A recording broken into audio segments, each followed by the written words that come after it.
So today we're going to be basically going over the basics of deep cleaning your car. Now, when I bought this car, it used to belong to some family of 8 or something like that. But you can tell because when you go in the back, it is an absolute mess. Like, even the seats are stained. So yeah, I'm gonna take this car, make it brand new. Oh! That's... That's not something to be fond about. I swear, there's more wasp in this car. But yeah, first step to deep cleaning your car is obviously vacuuming all the stuff. So, dirt, gravel, whatever.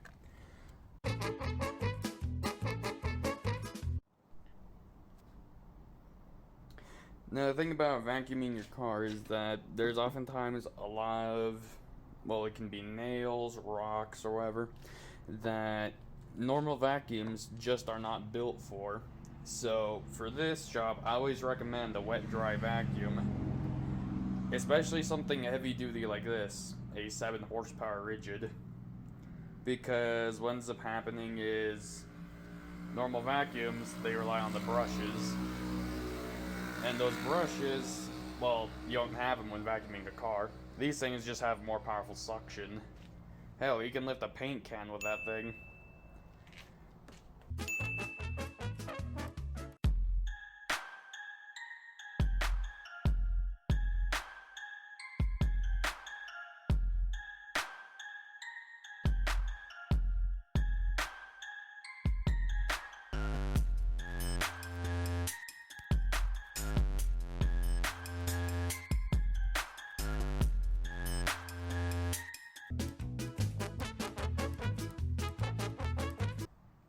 So next step into cleaning your car is the carpets. So the reason why this is deep clean is because it will involve scrubbing water and basically shampooing your carpets like they would with a rug doctor. So what you use, well, what I'm using today is, well, strap carpet cleaner, a bit degreaser, because the fact that matters that you carry oil on your shoes or just the rubber dissolving over the years is gonna go into your carpet. So I wouldn't always recommend degreaser, but if it's that bad, then a little won't hurt anything. But last but not least, something that actually can get rid of stains pretty easily, if I can find it. Ah, yes. OxiClean. And no, I'm not getting paid by them. They actually just make a good product. And as I will show, these rugs, or mats, are in pretty horrible shape. And the reason why I'm not worried about using the greasers is because this carpet already has chlorine damage. But yeah, once you get your mix, what I'd recommend is whatever it says on the container. And for this as well, use a commercial sprayer, because having to spray by hand is just gonna be a pain. So yeah, just use hot water and soak everything.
Now, one thing you might run into when doing your carpets is your seats.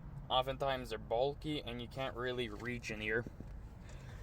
So, one thing I really don't recommend for some cars, because, some of you guys drive Audis, Mercedes, luxury cars.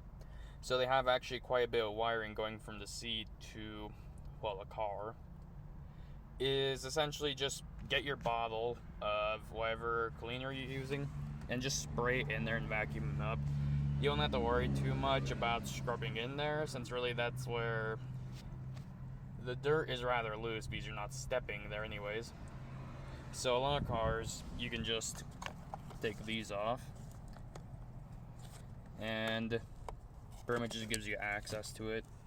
So yeah, just pour water in, let it soak in there for like a minute, then suck it out.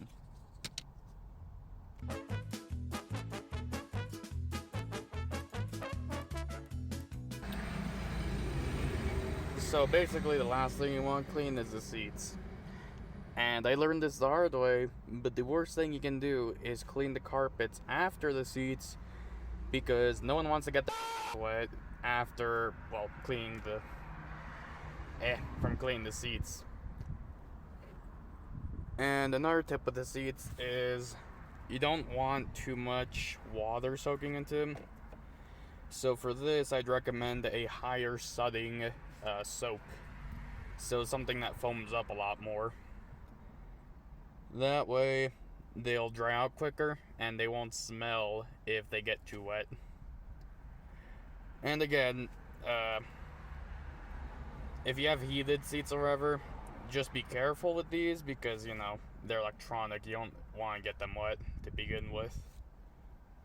Which is exactly why older cars just really are built better. They're simpler.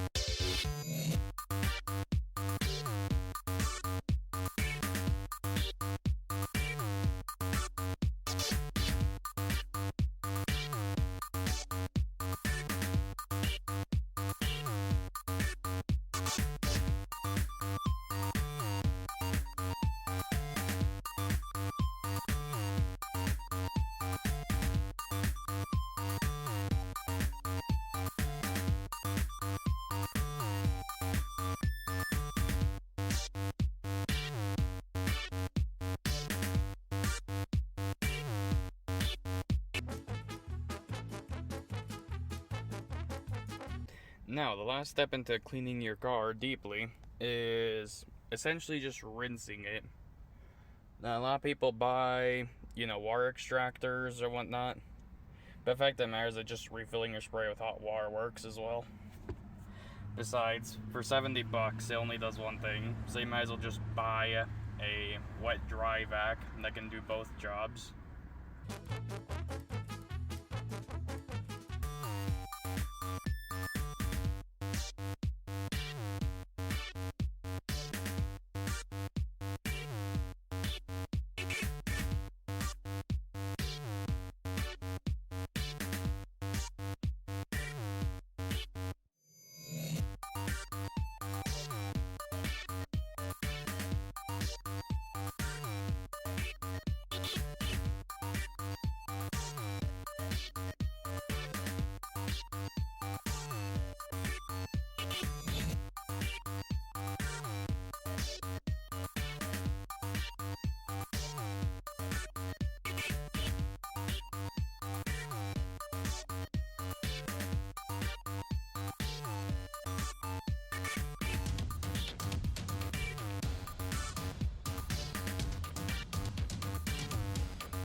And now for the most satisfying part.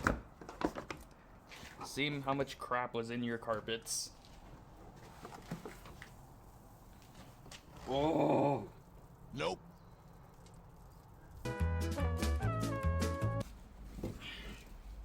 So essentially, when you're done, you want to put a thin film of grease on these, because from the factory they normally come in with a sort of powdered lubricant.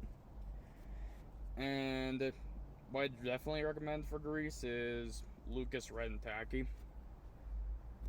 Essentially, this stuff has basically worked the best for me. Hell, it's even it's actually reduced the amount of energy consumed for some of my appliances, because it's, how do I put this, it's thicker grease, but it doesn't, how do I explain this to a normal person? It's essentially a grease with just better lubrication properties than some of the cheaper stuff. Even then, this stuff's only, what, $6 per tube? And don't put on too much because you don't want to get it nasty.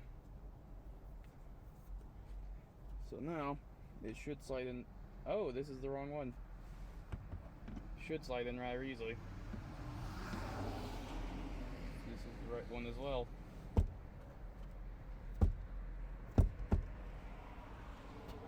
I grabbed the wrong one, didn't I?